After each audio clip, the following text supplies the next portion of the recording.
Hello everyone, this is Tom Fox. I'm the Compliance Evangelist, and I'd like to welcome you to a 5-part series I am running on the Bard and Compliance, how Shakespeare informs your compliance program. I recently completed the study of some works from Shakespeare from the Teaching Company. The Teaching Company is one of the top organizations in the United States which provides first-rate college professors lectures both in audio and video on a wide variety of subjects. So, for instance, on Shakespeare, Peter Saccio has Shakespeare, the Word and the Action. Mark Connor has How to Read and Understand Shakespeare. And then one of my personal favorites, once again, Dr. Peter Saccio, Shakespeare, Comedies, Histories, and Tragedies. If you're a lifelong learner like I am, you will greatly enjoy the Teaching Company. You can check out all of the Teaching Company courses at theteachingcompany.com. The podcast in this series will include how Henry IV, Part 2, informs lawyers and compliance, how Henry V, Part 5, helps you understand utilizing social media in a compliance program. Through Much Ado About Nothing, we consider how you design a social media program for your compliance program. We use Othello to look at the clash of corporate cultures. And finally, in King Lear, we take a look at my favorite character in all of Shakespeare, the Fool, and how PowerPoints can be the death knell for an FCPA corruption investigation. It's a fascinating exploration and way for you to consider a wide variety of compliance topics. This special 5-part series of The Bard and Compliance, how Shakespeare informs your compliance program, is a special bonus presentation of the Compliance Podcast Network. Today, I conclude my 5-part podcast series on The Bard and Compliance, how Shakespeare informs your compliance program, by focusing on my favorite character in all of Shakespeare's works. It is the Fool from King Lear. Of Shakespeare's many theatrical innovations, his transformation of the Fool from a Renaissance Court Jester of song, music, storytelling, medieval satire, and physical comedy to a commentator is right up there with one of the great innovations of all time. The Fool became closer to the Greek chorus. Shakespeare brought the chorus commentary function back into theater, comedy, tragedy, and history. As noted in Wikipedia, where the jester often regaled his audience with various skills aimed to amuse, Shakespeare's Fool, consistent with Shakespeare's revolutionary ideas about theater, became a complex character who could highlight more important issues. Like Shakespeare's other characters, the Fool began to speak outside the narrow confines of exemplary morality. Shakespeare's Fool addressed themes of love, psychic turmoil, personal identity, and many other innumerable themes that arise in Shakespeare. While Shakespeare's Fool was a font of wisdom and commentary, the same cannot be always said for the corporate fools who put bribery and corruption plans and strategies into emails, Excel spreadsheets, and PowerPoint presentations. In FCPA training, I always remind attendees that if you put your bribery schemes in email, it will be uncovered. Further, if you put together an Excel spreadsheet tying your nefarious acts, such as the hiring of a family member of a foreign government official or employee of a state-owned enterprise to the award of a contract, it will be uncovered. Finally, if you put your fraudulent scheme in a PowerPoint slide deck for presentation to senior management, your scheme will be uncovered. This previously arose at GlaxoSmithKline, who put together such a presentation in 2013 for a targeted bribery campaign named Vasily, borrowing its name from Vasily Zaitov, a noted Russian sniper during World War II.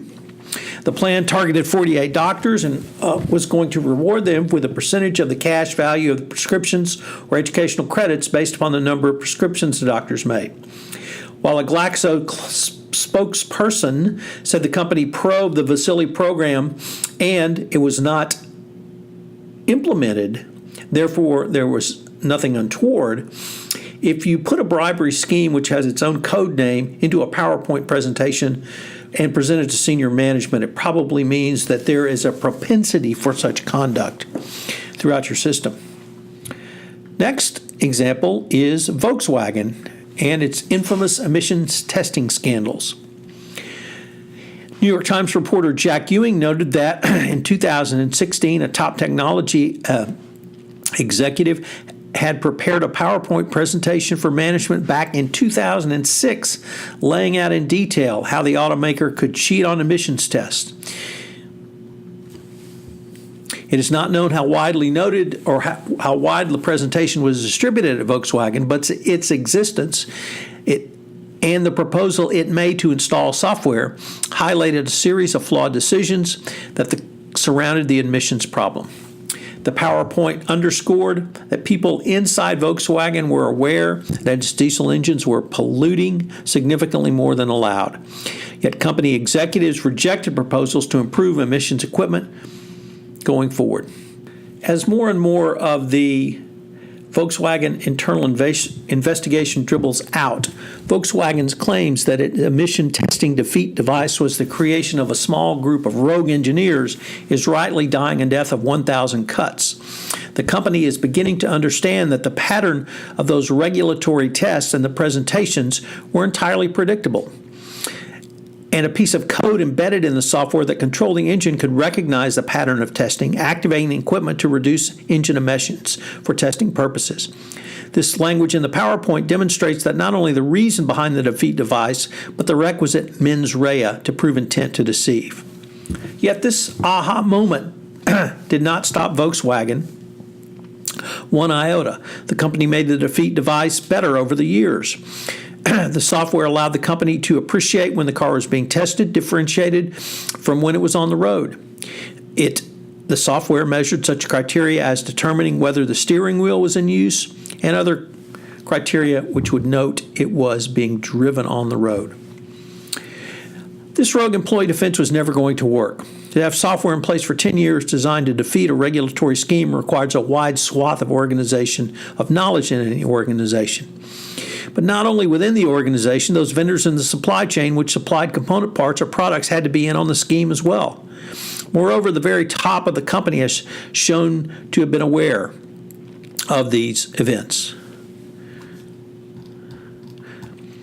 You might think only that idiots would put such details into emails, spreadsheets, and PowerPoint presentations, which not only demonstrated their intent to violate the laws, but their plans. As bad as all of this is, however, it points to a greater insight relevant to FCPA enforcement. That is, the aforementioned myth of the rogue employee. David Torsello and Allison Taylor detailed some of the reasons why the myth is just that. The VW PowerPoint adds another spike in the coffin of the myth of the rogue employee. If your corporate culture is such that you only communicate internally about illegal conduct, but record those communications, it speaks to a culture that supports and embraces skirting the rules. Commentators who claim that companies should not be punished by the actions of a small group of employees miss this greater truth, that the employees would not engage in the illegal conduct if their company, either through compensation, succession, or other remuneration, did not reward them for engaging in such conduct. That is the truth that Lear's fool would certainly impart to any corporate management. This is Tom Fox again. I hope you've enjoyed this short 5-part series on the Bard and compliance, how Shakespeare informs your compliance program. I've put together several podcast series going forward where I'll draw from literature, history, and other disciplines as examples and storytelling around compliance. Look for upcoming series on Sherlock Holmes, King Arthur and the Round Table, and obviously more Shakespeare. This is Tom Fox. I'm the Compliance Evangelist. The Bard and Compliance, how Shakespeare informs your compliance program is a part of the Compliance Podcast Network.